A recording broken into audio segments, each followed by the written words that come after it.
এটা তো এখন আর নাই, আসেনি? নাই। হ্যাঁ আছে। এটা এই জেনজি যারা আছে পিচ্ছে আমাদের বয়সী এরা বলতে পারবে, পরে এরা আর বলতে পারবে না। তো এগুলা কোনো শারঈ দিবস না। যেমন শারঈ দিবস লাইলাতুল বারাআ, শারঈ দিবস লাইলাতুল কদর, ইয়াউমুল জুমআ, ঈদুল ফিতর, ঈদুল আযহা, আয়ামুত তাশরিক, হজ, এই যে শরিয়ার যে দিবসগুলো, এগুলো আপনি মনে করেন চাইলেই আমি বালাগঞ্জের সব আলেম, বাংলাদেশের সব আলেম, পৃথিবীর সব আলেম মিলাই আপনি চাইলে বানাইতে পারবেন না। এটা বানাবেন আল্লাহ এবং তার রাসূল। রবিউল আউয়াল এটা হলো শাহরু বিলাদাতিন নবী, আল্লাহর নবী সাল্লাল্লাহু আলাইহি ওয়াসাল্লামের জন্মগ্রহণের মাস। আল্লাহর নবী সাল্লাল্লাহু আলাইহি ওয়াসাল্লাম কোন মাসে জন্মগ্রহণ করেছেন এটা নিয়ে সামান্য মতানৈক্য থাকলেও অধিকাংশ মুহাদ্দিস, ফকিহ, ইতিহাসবিদ এবং সিরাত লেখকের মত হলো, ইবনে ইসহাক সহ বেশিরভাগের মত হলো আল্লাহর নবী সাল্লাল্লাহু আলাইহি ওয়াসাল্লাম রবিউল আউয়াল মাসেই জন্মগ্রহণ করেছেন। প্রশ্ন হলো রবিউল আউয়াল মাসে আমরা করব কি? উত্তর খুব সহজ, আমরা তাই করব যা যিনি জন্মগ্রহণ করেছেন তিনি যা করেছেন আমরা তা করব। বর্জনীয় করব না কি? তিনি যা করতে নিষেধ করেছেন বা তিনি যা করেননি তা করব না। আল্লাহ তাআলা পবিত্র কোরআনে কি বলেছেন? মা আতাকুমুর রাসূলু ফাখুযু, রাসূল যা বলেছেন, যা করতে বলেছেন, ফাখুযু আঁকড়ে ধরো। ওয়া মা নাহাকুম আনহু, আর রাসূল সাল্লাল্লাহু আলাইহি ওয়াসাল্লাম যা থেকে নিষেধ করেছেন, ফাংতাউ, তা থেকে বেঁচে থাকো। এখন আমাকে বিষয় দিয়েছেন করণীয় বর্জনীয়, করবেন কি? আল্লাহ নবী সাল্লাল্লাহু আলাইহি ওয়াসাল্লাম যা করেছেন ছাড়বেন কি? তিনি যা করেননি বা নিষেধ করেছেন। এখানে ছাড়ার প্রসঙ্গে দুইটা কথা বলে তাহলে বুঝবেন। ইসলামী শরিয়ার দুইটা ক্যাটাগরি আছে। একটা ক্যাটাগরি হলো ইবাদত, আরেকটা বিষয় হলো ইবাদত না। যেমন আমরা টমেটো খাই না? আপনারা বালাগঞ্জ থানা পড়ছেন, এটা আপনারা মনে হয় জীবনে খাই না, তো মাতিদা টমেটো খাই কি খাই না?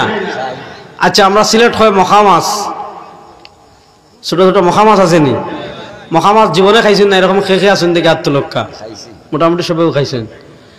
মখা মাছ খাওয়ার কথাও আদিছে নাই, না খাওয়ার কথাও নাই। টমেটো খাওয়ার কথাও নাই, না খাওয়ার কথাও নাই।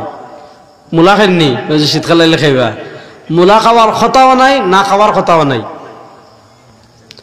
চেং মাছ খাওয়ার কথাও নাই, না খাওয়ার কথাও নাই। এর বাদে মনে করো আর কি তখন না, ফাঙ্কাস মাছ, তেলাপিয়া, এটা খাওয়ার কথাও নাই, না খাওয়ার কথাও নাই। প্রশ্ন তাহলে খাইন কেন? এগুলো ইবাদত না ভাই।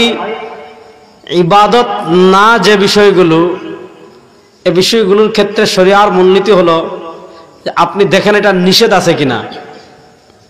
টমেটো খাওয়ার নিষেধ নাই, বাস এটা খাওয়া হালাল। কথা বুঝাইতে পারি নাই? টমেটো খাওয়ার নিষেধ নাই, বাস এটা হালাল। মাছ, আমরা যে মাছগুলো খাই এগুলা খাওয়ার নিষেধ নাই, বাস এগুলো হালাল। পান খাওয়ার নিষেধ নেই, হালাল। এরপর মনে করো সফরি, তেতই, আর কি তা খাইন না? আপেল, কমলা, আনার, মসজিদের নাইকল, ডাব, আরো কত কিছু খাই না আমরা। এগুলা খাওয়ার কথাও নাই, না খাওয়ার কথাও নাই, বাস খাই কেন? নিষেধ নাই। নিষেধ না থাকলে আপনি খাইতে পারবেন। কিন্তু যখন আপনি ইবাদতে আসবেন, ইবাদতের ক্ষেত্রে লা মাদখালা লির-রাই, ইবাদতের ক্ষেত্রে যুক্তি চলে না। ইবাদতের ক্ষেত্রে আপনি দেখতে হবে আপনি যে ইবাদতটা করতে চাচ্ছেন এটা শারিয়া থেকে প্রমাণিত কিনা। যেমন মনে করেন আমি আপনাদেরকে সহজ করে বুঝাই, আজকে যে আমরা সবাই এই মসজিদে মাগরিবের নামাজ পড়লাম, কয় রাকাত পড়লাম? 3 রাকাত। কয় রাকাত? মাতুন না কেন? মাগরিবের ফরজ পড়লাম কয় রাকাত? 3 রাকাত। সবে 3 রাকাত পড়ছি তো। ফজর পড়ি কয় রাকাত? ফরজ মাতুন না দেখি, ফরজ পড়ে ফজর পড়ি কয় রাকাত? এখন মনে করেন এক ব্যক্তি প্রচন্ড শীতের রাতে, রাজাই হরাইয়া বেচারা বহুত কষ্ট করে ঘুম থেকে উঠছে, আর একদম ডাইরেক্ট ফুরকির পানি, বরফ থেকে আরো ঠান্ডা পানি দিয়ে অজু করি, বেচারার খাপ উঠে গেছে। খাপ উঠার পর বেচারা এখন এত কষ্ট করে উঠছি তখন, আর অত কষ্ট করে পানি দিয়ে অজু করলাম, মাত্র 2 রাকাত পড়তাম, দরকার নেই। কষ্ট করে উঠেছি, কষ্ট করে অজু করেছি, কম পড়বো কেন? চলেন 4 রাকাত পড়ি। মানবেন? মানেন না কেন? মানবেন? প্রশ্ন হলো, সে আপনাকে প্রশ্ন করলো, ভাই 4 রাকাত পড়তে তো কোথাও নিষেধ নাই। আল্লাহ নবী সাল্লাল্লাহু আলাইহি ওয়াসাল্লাম 4 রাকাত পড়তে কোনো হাদিসে নিষেধ করেন নাই, তাহলে পড়েন না কেন? ইবাদতের ক্ষেত্রে নিষেধের দলিল লাগে না। ইবাদতের ক্ষেত্রে দেখতে হবে যেটা আপনি করতে চাচ্ছেন, ইবাদত সেটা ফরজ হোক, ওয়াজিব হোক, সুন্নাহ হোক, মুস্তাহাব হোক, যেই ইবাদতই আপনি করতে চাইবেন দেখতে হবে ওই ইবাদত শারিআ থেকে প্রমাণিত কিনা, শরীয়ত থেকে প্রমাণিত কিনা, শারিআ মানে রাসূলুল্লাহ সাল্লাল্লাহু আলাইহি ওয়াসাল্লাম থেকে প্রমাণিত কিনা, সাহাবায়ে কেরাম থেকে প্রমাণিত কিনা। যদি ওই ইবাদতটা নবী এবং সাহাবায়ে কেরাম থেকে প্রমাণিত হয় তাহলে আপনি করতে পারবেন। কিন্তু ইবাদত মনে করে আপনি যদি এমন কাজ করেন যে কাজ নবী এবং সাহাবায়ে কেরাম থেকে প্রমাণিত না, ওই কাজের নিষেধের দলিল লাগে না, বরং নবী সাহাবায়ে কেরাম যে ইবাদত করেননি ওই ইবাদত করার কোনো অথরিটি উম্মার নাই, ওই ইবাদত করার কোনো অথরিটি উম্মার নাই। যেমন আমি আপনাদেরকে কয়েকটা উদাহরণ দিই তাহলে বুঝবেন। ইমাম ইবনুস সালাহ রাহিমাহুল্লাহ, উনি 742 হিজরিতে ইন্তেকাল করেছেন। তার ফতোয়া ইবনুস সালাহে পাবেন, ইমাম নববী রাহিমাহুল্লাহর আল মাজমু' শারহুল মুহাদ্দাবে পাবেন, তারপরে ইমাম ইবনে রজব হাম্বলি রাহিমাহুল্লাহ লাতাইফুল মাআরিফে পাবেন, আব্দুল হাই লাকনবী রাহিমাহুল্লাহ আল আসারুল মারফুআ ফিল আখবারিল মাওযুআতে পাবেন। আচ্ছা বলেন, নামাজ পড়া ভালো কাজ না খারাপ কাজ? কথা বলেন, নামাজ পড়া ভালো কাজ না খারাপ কাজ? কুল হুয়াল্লাহ পড়া ভালো কাজ না খারাপ কাজ? বালা তো বালা খাম না খারাপ খাম? বালা খাম। সুবহান রাব্বিয়াল আযীম, সুবহান রাব্বিয়াল আলা, দুরূদ শরীফ, রুকু করা, সিজদা করা, সবগুলা কাজ আপন জায়গায় ভালো। কিন্তু আপনি দেখবেন সফর মাসের শেষ বুধবার অথবা রজব মাসের শেষ বুধবার, রজব মাসের শেষ বুধবার একটা নামাজ আছে, যে নামাজের নাম হলো সালাতুর রাগাইব। মানে আপনি বিশেষ পদ্ধতিতে নামাজ পড়বেন, আল্লাহু আকবার বলে সূরা ফাতিহা পড়বেন এতবার, রুকুতে গিয়ে সামি আল্লাহু লিমান হামিদা পড়বেন এতবার, সুবহান রাব্বিয়াল আযীম পড়বেন এতবার, সিজদায় গিয়ে সুবহান রাব্বিয়াল আলা পড়বেন এতবার, আত-তাহিয়াতু পড়বেন এতবার, দুরূদ শরীফ পড়বেন এতবার, তারপর সালাম ফিরাবেন। আপনি সূরা ফাতিহা পড়াও খারাপ না, সুবহান রাব্বিয়াল আযীম পড়াও খারাপ না, সুবহান রাব্বিয়াল আলা পড়াও খারাপ না, দুরূদ শরীফ পড়াও খারাপ না, আত-তাহিয়াতু পড়াও খারাপ না, দোয়া মাসুরা পড়াও খারাপ না, কিচ্ছু না। সব কাজ আপন জায়গায় ঠিক, সব কাজ আপন জায়গায় ভালো। কিন্তু আপনি ইমাম নববী রাহিমাহুল্লাহ থেকে শুরু করে, ইমাম ইবনু দাকিল ঈদ রাহিমাহুল্লাহ থেকে শুরু করে, তারপরে বললাম ইমাম ইবনে রজব হাম্বলি রাহিমাহুল্লাহ থেকে শুরু করে, ইমাম আবু আমর ইবনু সালাহ রাহিমাহুল্লাহ থেকে শুরু করে, আব্দুল হাই লাকনবী রাহিমাহুল্লাহ থেকে শুরু করে সব ইমামগণ ফতোয়া দিয়েছেন এই সালাতুর রাগাইব বেদাত। বলছেন নামাজ আবার বেদাত হয় কেমনে? তো আলহামদুলিল্লাহ পড়তেছে। নামাজ আবার বেদাত হয় কেমনে? সে তো সুবহান রাব্বিয়াল আযীম পড়তেছে। নামাজ আমার বেদাত হয় কেমনে? সে তো সুবহান রাব্বিয়াল আলা পড়তেছে। নামাজ বেদাত না, রুকু বেদাত না, সিজদা বেদাত না, সব আপন জায়গায় ঠিক। কিন্তু এই যে তারা বিশেষ পদ্ধতি নিজের থেকে বানিয়ে ফেলেছে যে এতবার এটা করবেন, এতবার এটা করবেন, এরপর এটাকে ইবাদত মনে করে করছে, যেহেতু সফর মাসের ওই তারিখ রাসূলুল্লাহ সাল্লাল্লাহু আলাইহি ওয়াসাল্লাম থেকে এটা প্রমাণিত না, এজন্য সব ইমামগণ একমত ফতোয়া দিয়েছেন এটা বেদাত, এটা করা যাবে না।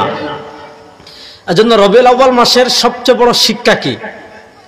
রবিউল আউয়াল মাসের সবচেয়ে বড় শিক্ষা হলো জীবনের সব ক্ষেত্রে রাসূলুল্লাহ সাল্লাল্লাহু আলাইহি ওয়াসাল্লামের আনুগত্য করা। আজকে দেখেন আমাদের দেশে, আমাদের সিলেটে তো নাই, আপনি চট্টগ্রাম গেলে দেখবেন বিশাল কারবার সারবার রবিউল আউয়াল আসলে, মানে যারা বেরেলভি এরা এগুলা করে। আপনি দেখবেন রবিউল আউয়াল আসলে আপনার মন চাইছে আপনি করেন আপনার মতো, কিন্তু ওইটা যে করে না দেখবেন গণহারে তাদেরকে রাসূলুল্লাহ সাল্লাল্লাহু আলাইহি ওয়াসাল্লামের দুশমন বানাই দিচ্ছে। মানে রাসূলুল্লাহ সাল্লাল্লাহু আলাইহি ওয়াসাল্লামের মহাব্বতের মাপকাঠি এই বিষয়গুলোকে বানিয়ে ফেলেছে। এগুলা নিতান্তই বাড়াবাড়ি এবং অজ্ঞতা।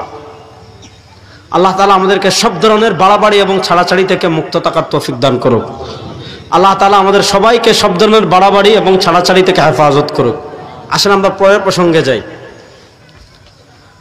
রাসূল করিম সাল্লাল্লাহু আলাইহি ওয়াসাল্লাম রবিউল আউয়াল মাসে জন্মগ্রহণ করেছেন।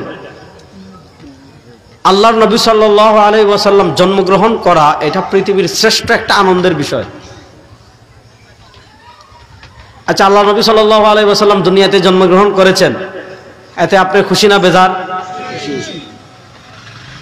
আপনারা মনে হয় খুশি না নাকি? তা জোরে বলেন, আপনারা খুশি না বেজার? দেখি কারা কারা খুশি, হাত তুলেন তো। আল্লাহ নবী সাল্লাল্লাহু আলাইহি ওয়াসাল্লাম দুনিয়াতে এসেছেন, আমরা খুশি না বেজার? কোনো সমস্যা নেই। আল্লাহ নবী সাল্লাল্লাহু আলাইহি ওয়াসাল্লাম দুনিয়াতে আসার থেকে খুশির বিষয় আর আছে? তিনি যদি না আসতেন তাহলে আমরা ইসলাম পেতাম না, পেতাম? তিনি যদি না আসতেন আমরা দ্বীন পেতাম না, তিনি যদি না আসতেন আমরা শরিয়া পেতাম না, তিনি যদি না আসতেন আমরা কোরআন পেতাম না, তিনি যদি না আসতেন আমরা জান্নাতের পথে দিশা পেতাম না। সুতরাং তিনি যেদিন দুনিয়াতে আসছেন তার আগমনের দিন অবশ্যই আমাদের জন্য খুশির দিন। তার আগমনের দিন অবশ্যই আমাদের জন্য কিসের দিন? কথা বলেন আরে, আমার সিলেটি মানুষ যদি আমার লোকের নাম আতে তাহলে আমি কোন জায়গায় কেউ আওয়াজ করতাম ফক্কা চাই। তার আগমনের দিন অবশ্যই আমাদের জন্য কিসের দিন? বলে না, তার আগমনের দিন অবশ্যই আমাদের জন্য কিসের দিন? প্রশ্ন হলো খুশি প্রকাশ করব কিভাবে? ভালো করে বুঝেন। আল্লাহ নবী সাল্লাল্লাহু আলাইহি ওয়াসাল্লাম দুনিয়াতে জন্মগ্রহণ করেছেন, এটা খুবই বরকতপূর্ণ একটা বিষয়। এখন প্রশ্ন হলো আল্লাহ নবী সাল্লাল্লাহু আলাইহি ওয়াসাল্লামের খুশি আমি প্রকাশ করব কিভাবে? উত্তর কোরআনকে জিজ্ঞাসা করেন, আমাকে বলার দরকার নাই। শুধু জন্মের খুশি না, জীবনের সব ক্ষেত্রে জন্মের খুশি কিভাবে প্রকাশ করবেন?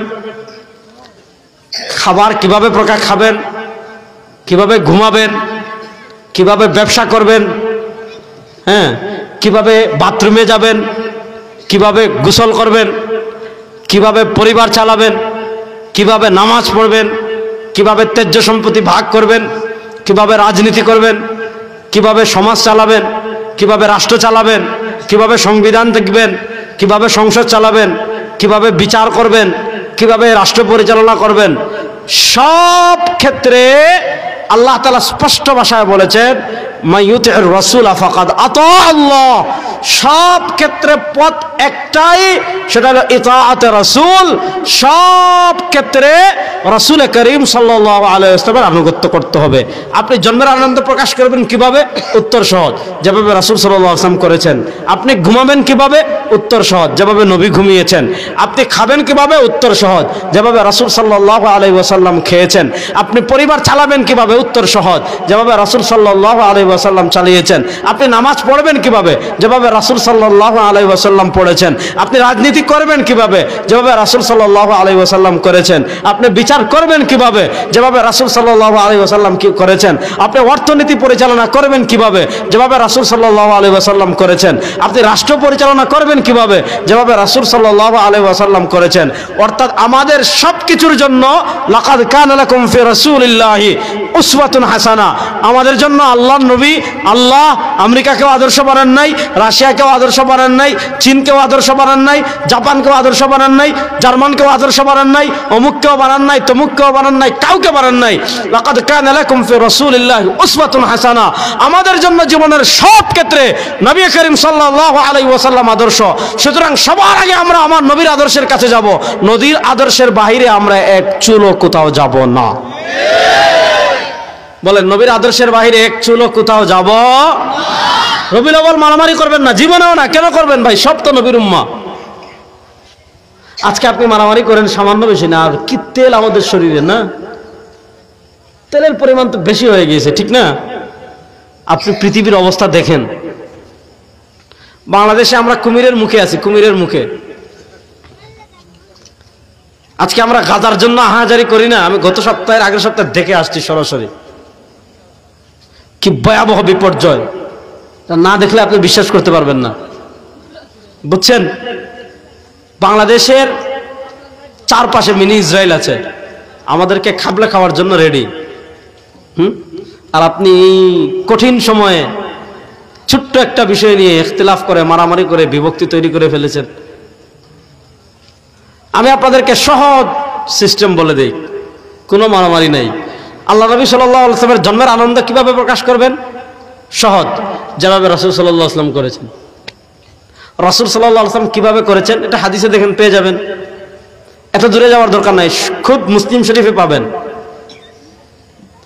মুসলিম শরীফ তো হাদিসের প্রসিদ্ধ কিতাব। সে হাদিসের প্রসিদ্ধ কিতাবে আছে, হযরত আবু কাতাদা আনসারী রাদিয়াল্লাহু তাআলা থেকে হাদিস এসেছে যে আল্লাহর নবী সাল্লাল্লাহু আলাইহি ওয়াসাল্লাম সপ্তাহের প্রত্যেক সোমবারে রোজা রাখতেন, প্রত্যেক সোমবারে। হযরত আবু কাতাদা আনসারী রাদিয়াল্লাহু তাআলা বলেন, সুইলা আন সিয়াম ইয়াউমিল ইসনাইন, আল্লাহ নবী সাল্লাল্লাহু আলাইহি ওয়াসাল্লামকে প্রত্যেক সোমবারে রোজা রাখা সম্পর্কে জিজ্ঞাসা করা হলো যে আপনি প্রত্যেক সোমবারে কেন রোজা রাখেন? আল্লাহ নবী সাল্লাল্লাহু আলাইহি ওয়াসাল্লাম তিনটা কারণ বলেছেন। এক নম্বর কারণ বলেছেন, ফিহি ওয়ালিদতু, সোমবারে আমি জন্মগ্রহণ করেছি। দুই নম্বর বলেছেন, ফিহি উবআসু আলাইয়া, সোমবারে আমার উপর প্রথম ওহী আসছে। এই দুইটা কারণ আসলে মুসলিম শরীফে। আর শামাইলে তিরমিজিতে 3 নম্বর কারণ আসছে। আল্লাহ নবী বলেছেন, তুরাদুল আমাল, সোমবারে বান্দার আমল আল্লাহর কাছে পেশ করা হয়। ইন্নী উহিব্বু আন উরাদা আমালি ওয়া আনা সাইম, আল্লাহ নবী সাল্লাল্লাহু আলাইহি ওয়াসাল্লাম বলেছেন, আমি এটা পছন্দ করি যে আমার আমল এমন ভাবে আল্লাহর নিকট পেশ করা হোক যে আমি রোজাদার। এই 3 কারণে আল্লাহ নবী সাল্লাল্লাহু আলাইহি ওয়াসাল্লাম সোমবারে রোজা রাখতেন। বলেন, আল্লাহ নবী সাল্লাল্লাহু আলাইহি ওয়াসাল্লাম সোমবারে কয় কারণে রোজা রাখতেন? যুবকরা বলেন না, কয় কারণে রোজা রাখতেন? 1 নম্বর, এই দিন তিনি জন্মগ্রহণ করেছেন, এজন্য শুকরিয়া স্বরূপ রোজা রেখেছেন। 2 নম্বর, এই দিন তার উপর ওহী আসছে, বাদ দেন। একটা হলো জন্ম তারিখ, আরেকটা হলো জন্ম বার। আল্লাহ নবী সাল্লাল্লাহু আলাইহি ওয়াসাল্লামের জন্ম বার হলো সোমবার।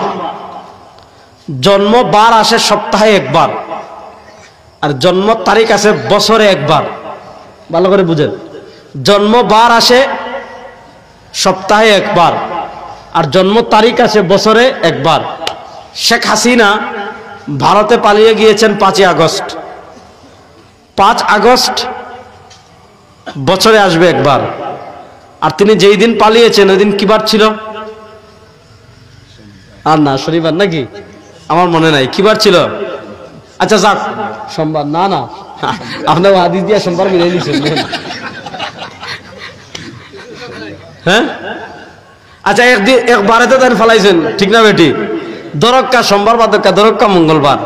অবশ্য স্টোরি বের করলে বের করা যাবে, সমস্যা নাই। মঙ্গল, আচ্ছা হুজুরের কথাটা ধরি, সোমবার। তাহলে হুজুর খুশি রাখলা কি তখন? যাক, তাহলে বার আসে সপ্তাহে একবার, আর তারিখ আসে বছরে একবার। আল্লাহ নবী সাল্লাল্লাহু আলাইহি ওয়াসাল্লামের জন্ম তারিখ নিয়ে মতানৈক্য আছে। 12 তারিখের পক্ষে যেমন অনেক মতামত আছে, 8 তারিখের পক্ষে অনেক মতামত আছে। ওটা আমি বাদ দিলাম, ধরেন 12 তারিখ। 12 তারিখ এটা বছরে আসবে একবার, রবিউল আউয়ালে একবার আসবে, আর সারা বছর একবারও আসবে না। কিন্তু জন্মের বার হলো সোমবার। সোমবার প্রত্যেক সপ্তাহে আসে। আল্লাহর নবী সাল্লাল্লাহু আলাইহি ওয়াসাল্লাম তার জন্মের শুকরিয়া স্বরূপ প্রত্যেক সোমবারে রোজা রাখতেন। তারিখ আছে বছরে একবার, আর বার আসে সপ্তাহে একবার। আল্লাহর নবী সাল্লাল্লাহু আলাইহি ওয়াসাল্লাম তার জন্মের শুকরিয়া স্বরূপ বছরে 54 দিন রোজা রাখতেন। অর্থাৎ প্রত্যেক সপ্তাহে যদি সোমবার একবার আসে, তাহলে কোনো সপ্তাহ হয় 4 সপ্তাহ, কোনো মাস হয় 4 সপ্তাহে, আবার কোনো কোনো মাসে 5 দিনে সোমবার হয়, 5 সপ্তাহ হয়। তাহলে 12 4 12 48, আরো 4-5 দিন বাড়ে, মোট 52 থেকে 53 দিন বা 54 দিনও আল্লাহ নবী সাল্লাল্লাহু আলাইহি ওয়াসাল্লাম তার জন্মের শুকরিয়া স্বরূপ রোজা রাখতেন। এখন আপনার জন্য করণীয় কি? কোনো মারামারিতে যাওয়ার দরকার নাই, কোনো ঝগড়াঝাটি করার দরকার নাই, একজন আরেকজনের বিরুদ্ধে ফতোয়াবাজিও করার দরকার নাই, একজন আরেকজনের বিরুদ্ধে টিটকারি করার দরকার নাই। আপনি নিবৃত্তে তাই করেন যা নবী করিম সাল্লাল্লাহু আলাইহি ওয়াসাল্লাম করেছেন। কারণ ফালা ওয়া রাব্বিকা লা ইউমিনুনা হাত্তা ইউহাক্কিমুকা ফীমা শাজারা বাইনাহুম সুম্মা লা ইয়াজিদু ফি আনফুসিহিম হারাজাম মিম্মা কাযাইতা ওয়া ইউসাল্লিমু তাসলিমা। আল্লাহ কোরআনে স্পষ্ট ভাষায় বলেছেন, ইয়া আইয়ুহাল্লাযীনা আমানু লা তুকাদ্দিমু বাইনা ইয়াদাইল্লাহি ওয়া রাসূলিহি। আল্লাহ এবং তার রাসূল সাল্লাল্লাহু আলাইহি ওয়াসাল্লামকে ওভারটেক করে সামনে যাওয়া যাবে না। আল্লাহ পবিত্র কোরআনে স্পষ্ট ভাষায় বলেছেন, মা তাকুমুর রাসূল ফাখুযু। রাসূল সাল্লাল্লাহু আলাইহি ওয়াসাল্লাম যা করেছেন তা আঁকড়ে ধরো। তিনি কি করেছেন? প্রত্যেক সোমবারে রোজা রেখেছেন। এখন উম্মার জন্য করণীয় কি? খুব সহজ, সিম্পল হিসাব। উম্মার জন্য করণীয় হলো তাই করা যা নবী করিম সাল্লাল্লাহু আলাইহি ওয়াসাল্লাম করেছেন। নবী করিম সাল্লাল্লাহু আলাইহি ওয়াসাল্লাম কি করেছেন? প্রত্যেক সোমবারে রোজা রেখেছেন। সুতরাং আল্লাহর নবীর জন্মের শুকরিয়া স্বরূপ সারা বছর না পারি, অন্তত রবিউল আউয়ালে যে কয়টা সোমবার আসবে এই সোমবারে আমরা প্রত্যেকে রোজা রাখার চেষ্টা করব তো ইনশাআল্লাহ। কারা কারা করবেন দেখি হাত তোলেন তো। দেখেন আল্লাহ নবী সাল্লাল্লাহু আলাইহি ওয়াসাল্লাম প্রসিদ্ধ হাদিস, কুল্লু উম্মতি ইয়াদখুলুনাল জান্নাহ ইল্লা মান আবা। যারা আমাকে অস্বীকার করবে তারা সব জান্নাতে প্রবেশ করবে। কিলা মান আবা ইয়া রাসূলুল্লাহ, কারা অস্বীকার করে? মান আতাআনি দাখালাল জান্নাহ। যারা রাসূলুল্লাহ সাল্লাল্লাহু আলাইহি ওয়াসাল্লামের আনুগত্য করবে তারা জান্নাতে প্রবেশ করবে। আনুগত্য মানে কি? তিনি যা করেছেন তা করা, আর তিনি যা করতে নিষেধ করেছেন তা থেকে বেঁচে থাকা, এটাই তো আনুগত্য। আপনি পীর সাহেবের আনুগত্য করেন মানে কি? যে পীর সাহেব যা বলে তা করেন, পীর সাহেব যা করতে নিষেধ করে তা থেকে বেঁচে থাকেন। আপনি শায়েখের আনুগত্য করেন মানে কি? শায়েখ যা করার কথা বলে তা করেন। বা এটা বন্ধ করেন, হ্যাঁ আওয়াজ আসবে, এত ভালোবাসার দরকার নাই, রাখেন। আর যা করতে নিষেধ করবেন, সবাই গরমে আমরা কেন বাতাস খাবো? বাংলাদেশে তো বৈষম্য বিরোধী আন্দোলন হয়েছে, আপনি দেখি আগে বৈষম্য তৈরি করে ফেলেছেন। যাক, তাহলে রাসূলুল্লাহ সাল্লাল্লাহু আলাইহি ওয়াসাল্লাম যা করতে বলেছেন তা করা, এটাই আমাদের জন্য নিরাপদ। এখন আমরা কি করব? যুবকদেরকে বলবো প্রত্যেক সোমবারে রোজা রাখবেন। বলেন প্রত্যেক সোমবারে রোজা রাখার চেষ্টা করবেন তো ইনশাআল্লাহ। প্রত্যেক সারা বছর যদি না পারেন তো রবিউল আউয়াল যখন আসবে প্রত্যেক সোমবারে রোজা রাখার চেষ্টা করবেন। এটি একমাত্র রাসূলুল্লাহ সাল্লাল্লাহু আলাইহি ওয়াসাল্লামের জন্ম উপলক্ষে সুন্নাহসম্মত আমল। এছাড়া সুন্নাহসম্মত আর কোনো আমল নাই। ওগুলা করা জায়েজ আছে কিনা ওইটা নিয়ে আলেমদের ভিতর দ্বন্দ্ব আছে, ওইদিকে আমি গেলামই না। এবার আসেন পরের প্রসঙ্গে। করণীয় কি এটা বললাম। আজকে এই উম্মাহ যতটা না আবেগে চলে তার থেকে বেশি, মানে যতটা না দলিলে চলে তার থেকে বেশি আবেগে চলে। দেখেন আল্লাহ তাআলা আমাদের জন্য জীবনের সব ক্ষেত্রে আদর্শ বানিয়েছেন নবীকে।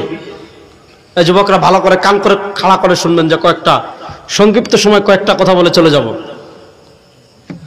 আল্লাহ তাআলা আমাদের জন্য জীবনের সব ক্ষেত্রে লাকাদ কানা লাকুম ফি রাসূলিল্লাহি উসওয়াতুন হাসানা, এই ব্যাপারে কত আয়াত আছে, সব আয়াত তো পড়বো না, এটা প্রসিদ্ধ আয়াত এজন্য পড়লাম।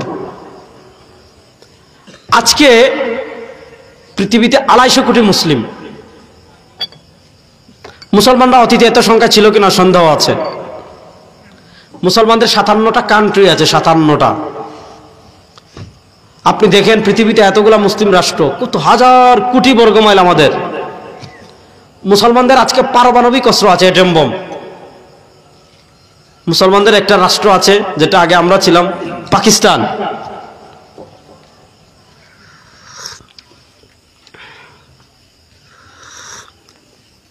পাকিস্তানের অ্যাটম বোম আছে, অ্যাটম বোম। পৃথিবীতে 57 জন মুসলিম সেনাপ্রধান আছে, 57টা সেনাবাহিনী আছে, 57 জন মুসলিম রাষ্ট্রপতি আছে। আল্লাহ তাআলা আমাদেরকে কি দেন নাই? আপনি দেখেন, আল্লাহ সব খনিজ সম্পদ আমাদেরকে দিয়েছেন। সব পেট্রোলিয়াম আল্লাহ মুসলমানদেরকে দিয়েছেন। পেট্রোলিয়াম থেকে ডিজেল হয়, পেট্রোলিয়াম থেকে অকটেন হয়, পেট্রোলিয়াম থেকে কেরোসিন হয়। আপনি বিমান চালাতে হলে পেট্রোলিয়াম লাগবে, আপনি জাহাজ চালাতে হলে পেট্রোলিয়াম লাগবে, আপনি কলকারখানা চালাতে হলে পেট্রোলিয়াম লাগবে। আপনি প্রযুক্তিতে, পুরা প্রযুক্তি আপনি অচল হয়ে যাবে। পৃথিবীতে যদি পেট্রোলিয়াম না থাকে, পৃথিবীর এই যে এত প্রযুক্তি, এত আধুনিক যা কিছু দেখেন, যদি পেট্রোলিয়াম না থাকে তাহলে পৃথিবী থমকে যাবে, বিমান চলবে না, গাড়ি চলবে না, ট্রাক চলবে না, জাহাজ চলবে না, পৃথিবী দাঁড়িয়ে যাবে। কয়লা, এটাও পেট্রোলিয়াম। আপনি দেখেন আল্লাহ তাআলা সব খনিজ সম্পদ আমাদেরকে দিয়েছেন। আপনি জাজিরাতুল আরবের যতগুলো রাষ্ট্র আছে আল্লাহ তাআলা দেখেন সব রাষ্ট্রের নিচে আল্লাহ তাআলা খনিজ সম্পদ দিয়ে ভরে রেখেছেন। মুসলমানদের এত কিছু থাকতে এই পৃথিবীতে আপনি দেখেন মুসলমানরা আজকে যেই পরিমাণ, এত এত রাষ্ট্র, এত সেনাবাহিনী, এত মিসাইল, এত ড্রোন, এত ব্যালিস্টিক মিসাইল, এত ট্যাঙ্ক, এত কিছু থাকতে আজকে পুরো পৃথিবীতে মুসলমানদের, আপনি বিশ্বাস করেন একটা কুকুরের দাম আছে, কুকুরের। আপনি ইউরোপে চাইলে একটা কুকুর মারতে পারবেন না। 2 সপ্তাহ আগে একটা ঘটনা পৃথিবীতে ঘটেছে, আপনারা দেখেছেন। কি ঘটেছে? অস্ট্রেলিয়া একটা স্টেডিয়াম একটা পাখি ডিম পেড়েছে। ক্রিকেট খেলা হচ্ছে, ক্রিকেট খেলা চলাকালীন একটা পাখি এসে উড়ে স্টেডিয়ামে বসছে। পাখি স্টেডিয়ামে বসার পর সাথে সাথে খেলা বন্ধ। কেন বন্ধ? যে স্টেডিয়ামে যদি খেলা হয় তাহলে পাখির অধিকার ক্ষুণ্ণ হবে, পাখি ডিম পাড়তে পারবে না, পাখি তার বাচ্চার যত্ন নিতে পারবে না। সুতরাং এখনই খেলা বন্ধ, আগামী 1 মাসে স্টেডিয়ামে আর খেলা হবে না, শেষ। তাহলে প্রশ্ন হলো, যখন পৃথিবীতে পাখির অধিকার আছে, যখন পৃথিবীতে কুকুরের অধিকার আছে, যখন পৃথিবীতে বিভিন্ন পশু পাখির অধিকার আছে, এই প্রযুক্তির সময়, এই পৃথিবীতে আপনার উন্নতির ছোঁয়া, পৃথিবী যখন প্রযুক্তির উন্নতির চরম শিখরে পৌঁছে গিয়েছে, যখন পাখির অধিকার নিয়ে কথা বলা হয়, মাছের অধিকার নিয়ে কথা বলা হয়, কুকুরের অধিকার নিয়ে কথা বলা হয়, উটের অধিকার নিয়ে কথা বলা হয়, উটের অধিকারের পক্ষে কথা বলার জন্য সংস্থা আছে, পাখির অধিকারের পক্ষে কথা বলার জন্য সংস্থা আছে, কুকুরের অধিকারের পক্ষে কথা বলার জন্য সংস্থা আছে, বানরের অধিকার নিয়ে কাজ করার জন্য সংস্থা আছে। একদল তো আছে এরা বলে প্রাণী হত্যা মহাপাপ, মুরগি জবাই করে খাওয়া যাবে না। যখন কুরবানি আসবে তখন দেখবে বাংলাদেশে একদল সুশীল বের হয়ে গিয়েছে যে পশু হত্যা মহাপাপ, মুসলমানরা এটা কেমন নির্দয় একটা ধর্ম, এরা পশু জবাই করে, কুরবানি করে, গরু জবাই করে, গরুর উপর অত্যাচার করে। তারা কিন্তু ঠিক বারবিকিউ পার্টি করে, তখন নাই। তারা কিন্তু কেএফসি খায়, তখন সমস্যা নাই। হ্যাঁ, আজকে পশু অধিকার নিয়ে পৃথিবীতে কথা হয়, কিন্তু প্রশ্ন হলো এই যে গাজা সারা দুনিয়ার মানুষের সামনে, সারা দুনিয়ার প্রযুক্তির সামনে, সারা দুনিয়ার স্যাটেলাইটের সামনে শিশুদেরকে হত্যা করা হচ্ছে প্রতিদিন। শিফা হাসপাতালে হামলা করা হলো, হাসপাতালে হামলা করা সারা পৃথিবীর যুদ্ধনীতিতে নিষিদ্ধ। হাসপাতালে হামলা করা হচ্ছে, শিশুদেরকে হামলা করা হচ্ছে, শরণার্থী শিবিরে হামলা করা হচ্ছে, বলা হচ্ছে তোমাদেরকে ত্রাণ দিব, এখানে আসো, গাজায় খাদ্য নেই, বলা হচ্ছে তোমাদেরকে ত্রাণ দিব, এই জায়গায় জমা হয়েছে, ড্রোন দিয়ে মেরে শেষ। প্রশ্ন হলো, পাখির যদি মানবতা থাকে তাহলে ফিলিস্তিনের কেন মানবতা নেই? কুকুরের যদি মানবতা থাকে তাহলে গাজার শিশুদের কেন মানবতা নেই? গরুর যদি মানবতা থাকে গাজার বৃদ্ধ মানুষের কেন মানবতা নেই? কারণ একটাই, আপনি ইহুদিদের থেকে কখনো মানবতা পাবেন না, খ্রিস্টানদের থেকে কখনো মানবতা পাবেন না, হিন্দুদের থেকে কখনো মানবতা পাবেন না, বিধর্মীদের থেকে কখনো মানবতা পাবেন না। শুনেন, আমরা আজকে পৃথিবীতে অধপতিত হওয়ার, পৃথিবীতে নির্যাতিত হওয়ার, পৃথিবীতে নিষ্পেষিত হওয়ার একটাই কারণ, রাসূল করিম সাল্লাল্লাহু আলাইহি ওয়াসাল্লাম যে আদর্শ আমাদের কাছে রেখে গিয়েছেন, সেই আদর্শ থেকে আমরা 1000 মাইল দূরে সরে গিয়েছি।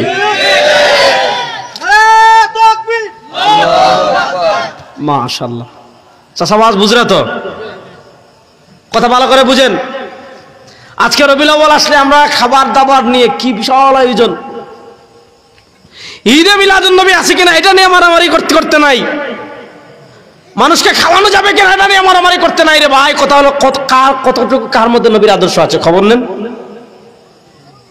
আপনি যে দেশে বাস করেন সে দেশের সংবিধানে নবীর আদর্শ নাই, বিচার ব্যবস্থায় নবীর আদর্শ নাই, অর্থনীতিতে নবীর আদর্শ নাই, রাষ্ট্র পরিচালনায় নবীর আদর্শ নাই, রাষ্ট্রের কোথাও নবীর আদর্শের সিটে ফুটাও নাই। আপনি মারামারি করতে করতে শেষ। প্রশ্ন হলো, আপনি যদি এটা নিয়ে মারামারি করেন, রাষ্ট্রে নবীর আদর্শ বাস্তবায়ন করবে কে? বিচার ব্যবস্থায় নবীর আদর্শ বাস্তবায়ন করবে কে? অর্থনীতিতে নবীর আদর্শ বাস্তবায়ন করবে কে?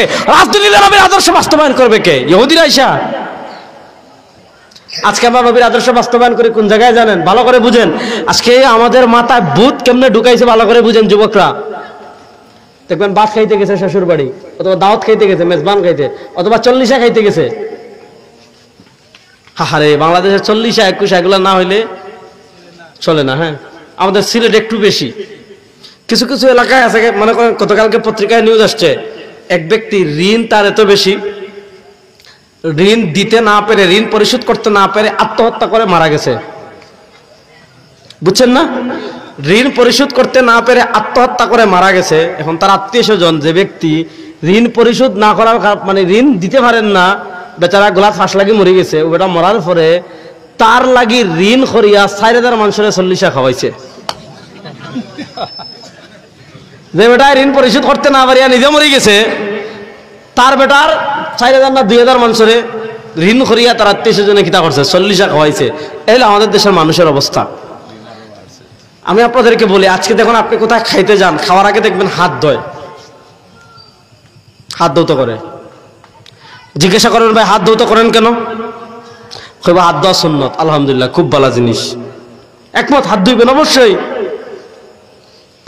আপনারা এই বালাগঞ্জ যে দেখছেন নি, দেখো বাউয়াত দিয়া খায়, মাতেন না কেন? ইনো আসেনি জীবনে যে বাউয়াত দিয়া খাইছেন? নাই।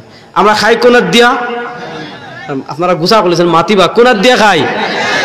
প্রশ্ন হলো বাউয়াত দিয়া খাই না, ওখানে তো হাত, ওখানে তো হাত, ওখানেও 5 আঙ্গুল, ওখানেও 5 আঙ্গুল, ইনো যে 2 দাগ, ওখানেও দাগ।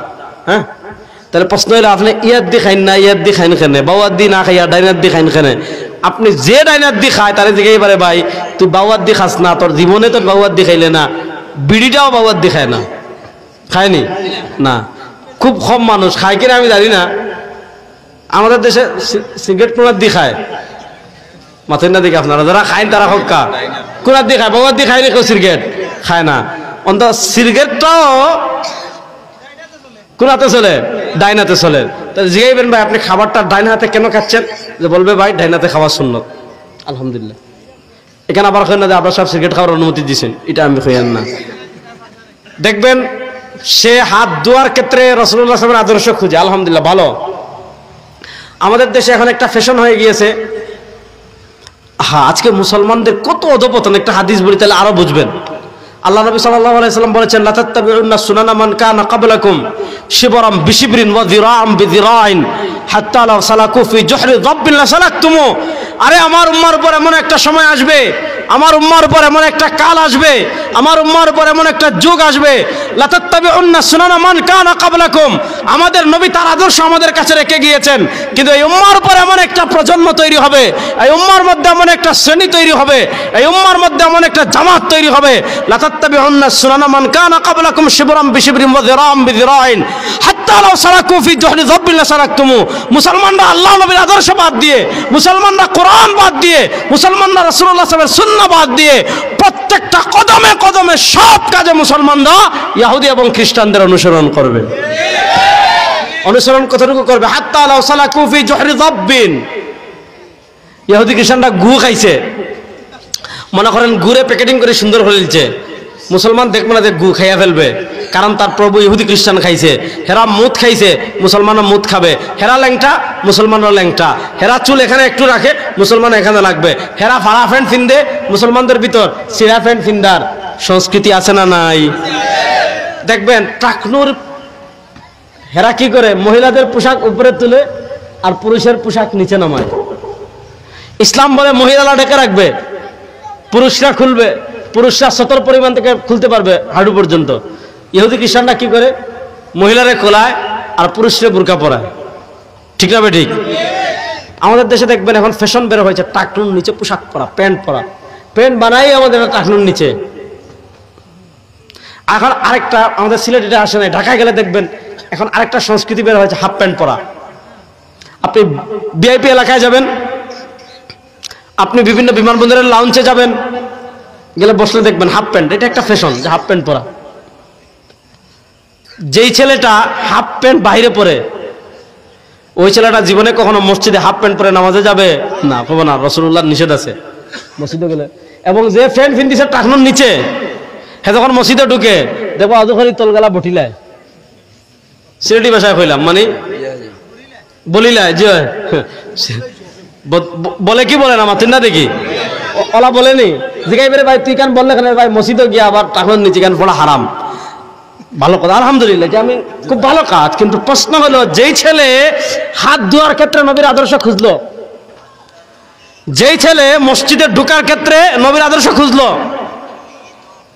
যেই ছেলে বাথরুমে যাওয়ার ক্ষেত্রে নবীর আদর্শ খুঁজলো, ওই ছেলে দেখবেন যখন রাষ্ট্র পরিচালনায় যায়, যখন বিচার ব্যবস্থায় যায়, যখন অর্থনীতিতে যায়, যখন সমাজ পরিচালনায় যায়, যখন রাজনীতিতে যায়, খাবারের ক্ষেত্রে নবীর আদর্শ খুঁজে, ঘুমানোর ক্ষেত্রে নবীর আদর্শ খুঁজে, বাথরুমে যাওয়ার ক্ষেত্রে নবীর আদর্শ খুঁজে, মসজিদে যাওয়ার ক্ষেত্রে নবীর আদর্শ খুঁজে, রোজার ক্ষেত্রে নবীর আদর্শ খুঁজে, হজের ক্ষেত্রে নবীর আদর্শ খুঁজে, যাকাতের ক্ষেত্রে রাসূল সাল্লাল্লাহু আলাইহি ওয়াসাল্লামের আদর্শ খুঁজতে। কিন্তু রাজনীতিতে বলে লাগবে না, অর্থনীতিতে বলে লাগবে না, বিচার ব্যবস্থায় বলে লাগবে না, রাষ্ট্র পরিচালনায় বলে লাগবে না। খাবারের ক্ষেত্রে তার কাছে নবীর আদর্শ, কিন্তু রাষ্ট্র পরিচালনায় তার কাছে আব্রাহাম লিঙ্কন ভালো, রাষ্ট্র পরিচালনায় তার কাছে ইহুদিবাদ ভালো, রাষ্ট্র পরিচালনায় তার কাছে খ্রিস্টবাদ ভালো, রাষ্ট্র পরিচালনায় তার কাছে ব্রিটিশ ভালো, বিচারের ক্ষেত্রে তার মধ্যে ব্রিটিশ ভালো না।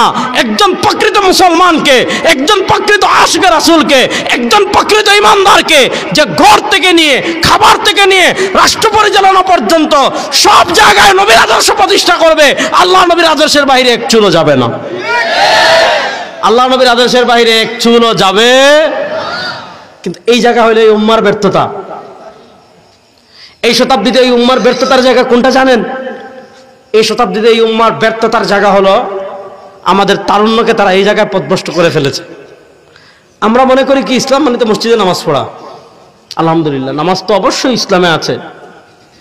আমরা মনে করি কি ইসলাম মানে কি রোজা রাখা। রোজা ইসলামে অবশ্যই গুরুত্বপূর্ণ ইবাদত।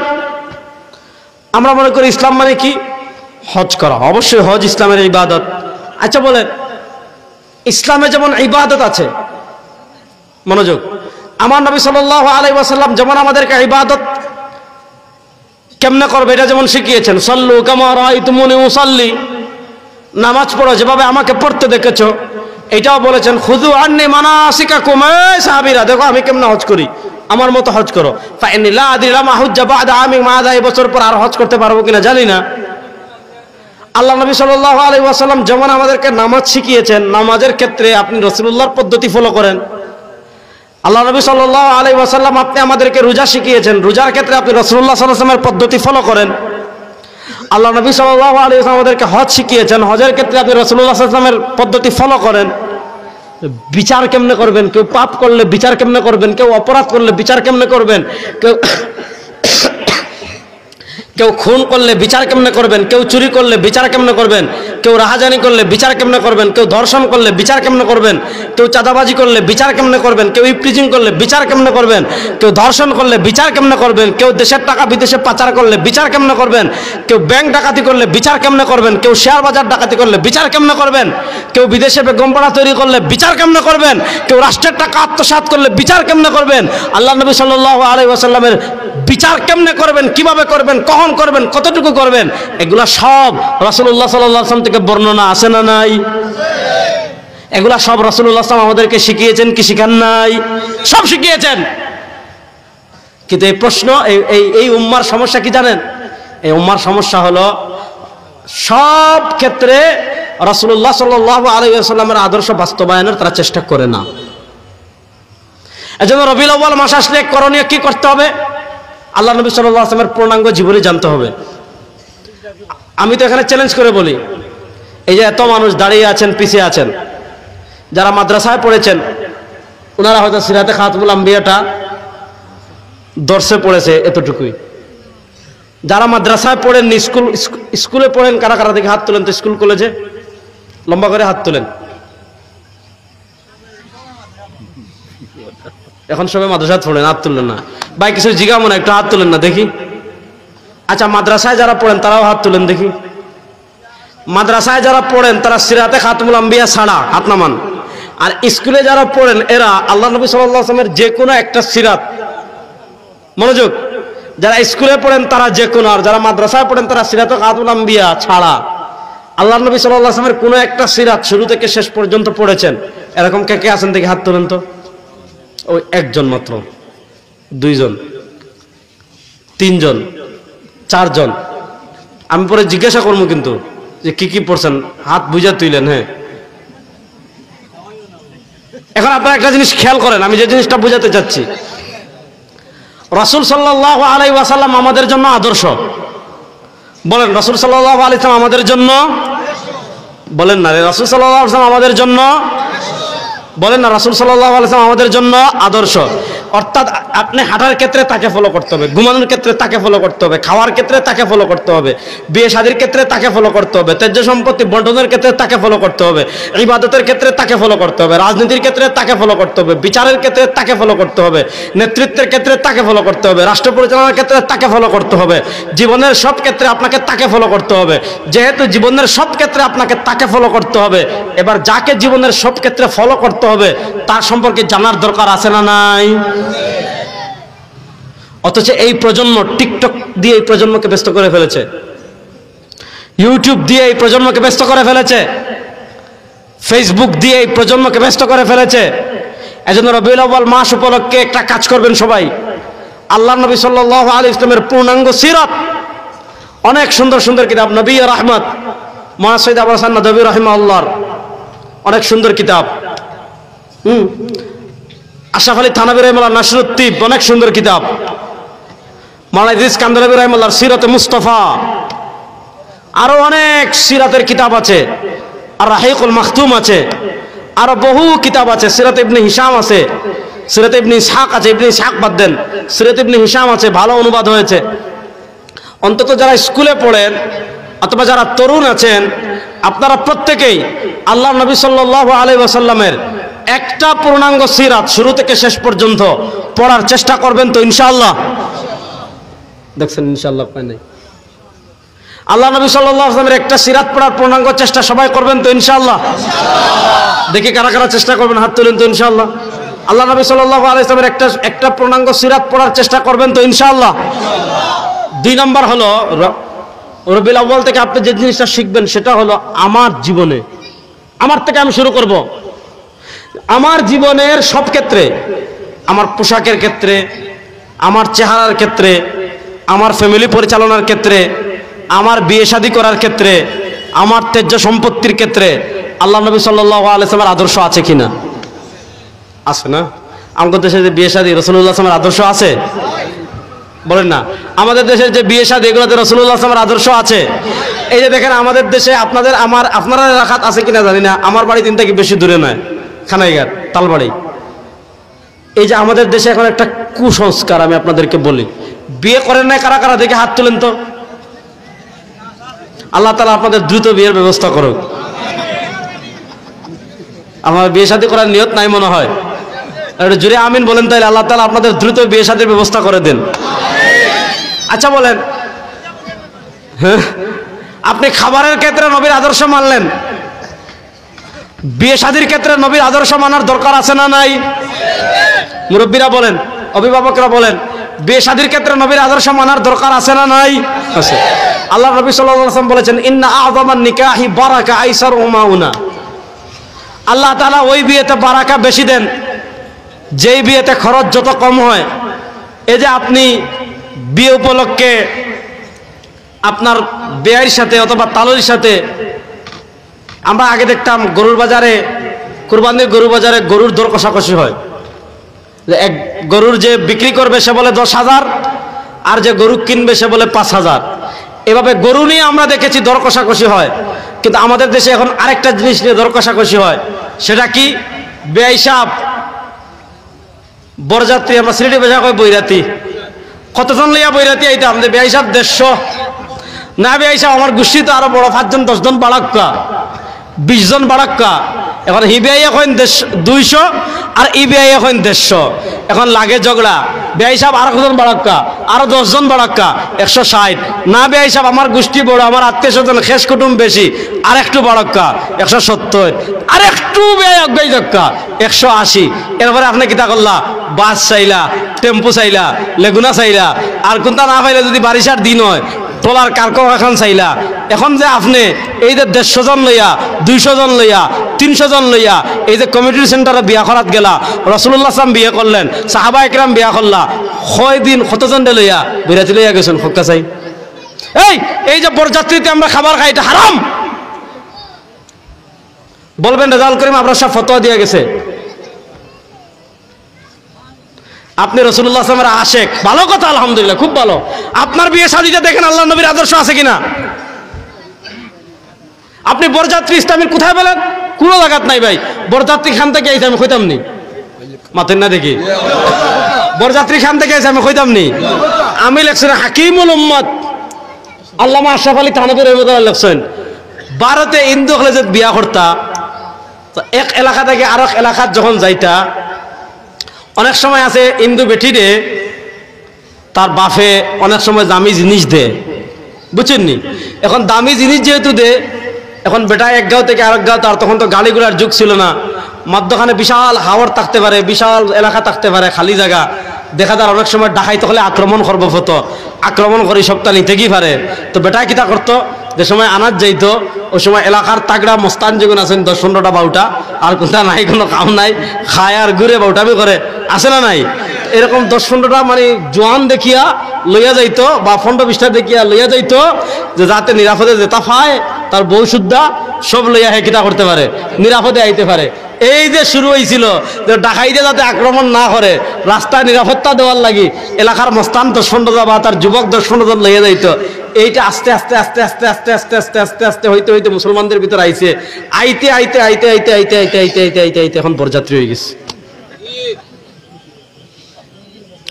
বিয়ে করেন নাই কারা কারা দেখে হাত তুলেন তো, আবার তুলেন, হাত নামান। আপনারা বিয়ে করার নিয়ত আছে না নাই? ইয়ার বড় জুড়ে কইরা শুনতেন, হ্যাঁ না আই তো খাই লোক বিয়া তো করবো, যেদিনও করক সমস্যা নাই, চারণ সব হ্যাঁ পড়াশোনা পরে ঠিক আছে, সমস্যা নাই, এটা পরে। এখন বিয়ে শাদীর ক্ষেত্রে রাসূলুল্লাহ সাল্লাল্লাহু আলাইহি ওয়াসাল্লামের আদর্শ মানার প্রয়োজন আছে না নাই? তাহলে এখন যারা বিয়ে করেন নাই, যখন আপনার পিতামাতা আপনাকে বিয়ে দিবে, রাসূলুল্লাহ সাল্লাল্লাহু আলাইহি ওয়াসাল্লামের সুন্নাহ অনুযায়ী বিয়ে করবেন, বরযাত্রী নিয়ে যাবেন না। এরকম কে কে আছেন দেখে হাত তুলেন তো ইনশাআল্লাহ। কয়জনে হাত তুলছে? মাশাআল্লাহ। আল্লাহ সবাইরে সুন্নাহর উপর আমল করার তৌফিক দান করুন। তো আমি যে কথা বলছিলাম আমি শেষ করব। আমাকে 1 ঘন্টা সময় দেওয়া হয়েছিল, 2 মিনিট কম 1 ঘন্টা। আমার পুরো আলোচনার মূল কথা হলো, প্রথম আমি বলেছিলাম আল্লাহ নবী সাল্লাল্লাহু আলাইহি ওয়াসাল্লামের জন্ম উপলক্ষে আমি এই মাসে কি করব, এটা বলেছিলাম, তাই করব যা আল্লাহ নবী সাল্লাল্লাহু আলাইহি ওয়াসাল্লাম করেছেন। তিনি কি করেছেন এটা আমি পরিপূর্ণ বিস্তারিত আলোচনা করেছি। তারপরে আলোচনা করেছি এই শতাব্দীতে মুসলমানদের এত সৈন্য থাকার পর, এত অস্ত্র থাকার পর, এত ক্ষমতা থাকার পর, এত কিছু থাকার পর মুসলমানরা আজকে কোনো মানবাধিকার নাই। মুসলমানরা আজকে আপনি বিশ্বাস করবেন না ভাই, বিশ্বাস করবেন না। আমার নিজের চোখে 2 সপ্তাহ আগে দেখে আসছি, একদম ফুলের মতো শিশু, হাজার ফুলের মতো, ফুলের মতো শিশু। আপনি তাদেরকে দেখলে মনে হবে জান্নাত থেকে নেমে আসছে, এত সুন্দর শিশু, কিন্তু হাত নাই। ওই ইসরায়েল বোম মারছে, বোমের আঘাতে স্পিন্ডার লাগছে, হাত কাটা, পা কাটা। কি সুন্দর মহিলা, হাত কাটা, পা কাটা। কি সুন্দর যুবক, হাত নাই, পা নাই। কি সুন্দর যুবক, পুরা শরীর চাজরা, গুলি লাগছে। কি সুন্দর যুবক, পুরা বুক কাটা। এক মহিলা পেয়েছি, আমরা কাহেরাত থেকে 300 মাইল দূরে গিয়েছি, 300 মাইল, প্রায় 400-450 কিলোমিটার দূরে। মিশরের কায়রো থেকে 450 মাইল দূরে একটা নিভৃত গ্রাম। আমাদের বাংলাদেশে যেরকম গ্রাম না, এরকম একটা নিভৃত গ্রামে গিয়েছি। একটা ছোট্ট 3তলা বিল্ডিং, ছোট্ট রুম। ছোট্ট রুমে মনে করো ও গলা দেখান সখী বিছাইল, একটা পর্দা দেওয়া। রুমও মনে করো আমরা দেশে যেটা রুম হয় এর 2 ভাগ। এত ছোট্ট রুম, ও গলাত এক সখী দেওয়া, অন্য পর্দা দেওয়া, ও গলাত এক সখী দেওয়া, অনেক পর্দা দেওয়া, ও গলাত এক সখী দেওয়া, ওখানে পর্দা দেওয়া। তো এখানে এক ফ্যামিলি, এখানে আরেক ফ্যামিলি, এখানে আরেক ফ্যামিলি। এত কষ্ট করতেছে, আজীব এক দৃশ্য। আমার যখন আমি বলতেছি না, বিশ্বাস করেন আমার শরীরের পশম দাঁড়াই যাচ্ছে। একজন মাকে পাইছি, উনার স্বামী আর 2 সন্তান। এই উম্মার কারগুজারি যুবকদেরকে জন্য শোনাচ্ছি যে আজকে আমাদের করণীয় করার কথা ছিল কি কি করতেছি কি।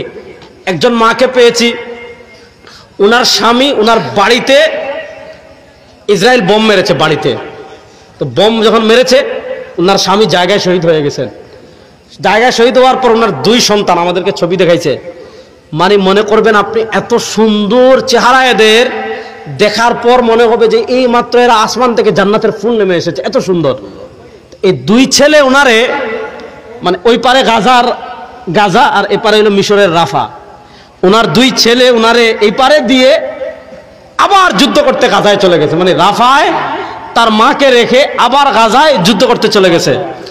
আমরা গিয়েছি জোহরের সময়, আমরা যাওয়ার অন্তত 4 ঘন্টা আগে ওনার 2 ছেলে ওই ইসরায়েল বম্পিং করেছে। ওনার 2 ছেলেই এই ফুলের মতো সুন্দর 2টা ছেলে, 2 ছেলেই শহীদ হয়ে গেছে। বিশ্বাস করেন আমরা যখন গিয়ে প্রবেশ করেছি ওনার ঘরে, ছোট্ট ঘর, এক পাশে থাকেন, উনি কান্না করতেছে আর আলহামদুলিল্লাহ আলহামদুলিল্লাহ আলহামদুলিল্লাহ আলহামদুলিল্লাহ। শুনেন যুবক, পৃথিবীতে ধর্মযুদ্ধ শুরু হয়ে গিয়েছে। ইয়াহিয়া সিনওয়ার রাহিমাহুল্লাহ আরবের রাষ্ট্রপ্রধান যারা ছিল তাদেরকে বলেছিলেন, এই আরবের রাষ্ট্রপ্রধান, তোমরা যারা ইসরায়েলের পা চেটে, তোমরা যারা আমেরিকার গোলামি করে, তোমরা যারা নেটোর গোলামি করে, তোমরা যারা ইংল্যান্ডের গোলামি করে, তোমরা যারা বেঈমান মুশরিকদের গোলামি করে, তোমরা যারা মনে করেছো ইসরায়েলের হামলা থেকে তোমরা বেঁচে যাইবা, আমেরিকার হামলা থেকে তোমরা বেঁচে যাইবা, পৃথিবীতে মুশরিক বেঈমান কাফেরদের হামলা থেকে তোমরা বেঁচে যাইবা। ইয়াহিয়া সিনওয়ার রাহিমাহুল্লাহ বলেছেন, আমি দেখতে পাচ্ছি ধর্মযুদ্ধ সারা দুনিয়ার মুসলমানদেরকে ঘিরে ফেলবে। ইয়াহিয়া সিনওয়ার রাহিমাহুল্লাহ গত বছর ইন্তেকাল করেছেন, তার ইন্তেকালের 1 বছর হয় নাই। গত সপ্তাহে ইসরায়েল 6টা আর মুসলিম কান্ট্রিতে হামলা করেছে। গত মে মাসে কাতার, কি বলবো ভাই, কি কষ্টের কথা বলবো। আপনাদের প্রিয় মক্কা মদিনা যেই ভূমি, ওই ভূমিতে মার্কিন সৈন্যদের ঘাঁটি আছে। মধ্যপ্রাচ্যের সবচেয়ে বড় মার্কিন ঘাঁটি, জাজিরাতুল আরবের সবচেয়ে বড় মার্কিন ঘাঁটি হলো কাতারে। গত মে মাসে পাগলা ট্রাম্প আসছে কাতার সফরে। কাতারের যুবরাজ কি করেছে, তাকে বিলাসবহুল বিমান গিফট করেছে। তো বিমান গিফট করেছে মেতে, সেপ্টেম্বরে গত সপ্তাহে আপনারা দেখেছেন হামলা করেছে কাতারে। এজন্য যুবকদেরকে বলবো প্রস্তুতি নেন। এই শতাব্দীতে চূড়ান্ত লড়াই হবে। এই শতাব্দীতে 2 শিবিরে মানুষ বিভক্ত হবে। একদিকে রাসূল সাল্লাল্লাহু আলাইহি ওয়াসাল্লামের উম্মাহরা থাকবে, আরেকদিকে সারা দুনিয়ার বেঈমান কাফের মুশরিক সেকুলার সব একদিকে থাকবে। এই শতাব্দীতে পৃথিবীর প্রান্তে প্রান্তে ধর্মযুদ্ধ হবে এবং গত শতাব্দীতে মুসলমানরা পরাজিত হয়েছে। এই শতাব্দীতে ইসলাম এবং মুসলমানদের বিজয় পৃথিবীতে কেউ দাবায় রাখতে পারবে না ইনশাআল্লাহ। সুতরাং আমার যুবকদেরকে বলবো, দুনিয়ার সব নেশা বাদ দিয়ে, দুনিয়ার সব তন্ত্রমন্ত্র বাদ দিয়ে আমার নবী যে আদর্শ রেখে গিয়েছেন সেই আদর্শ আঁকড়ে ধরার জন্য আপনারা প্রস্তুত আছেন তো সবাই ইনশাআল্লাহ? আমার নবী যে আদর্শ রেখে গিয়েছেন, আমার নবী যে আদর্শ বাস্তবায়ন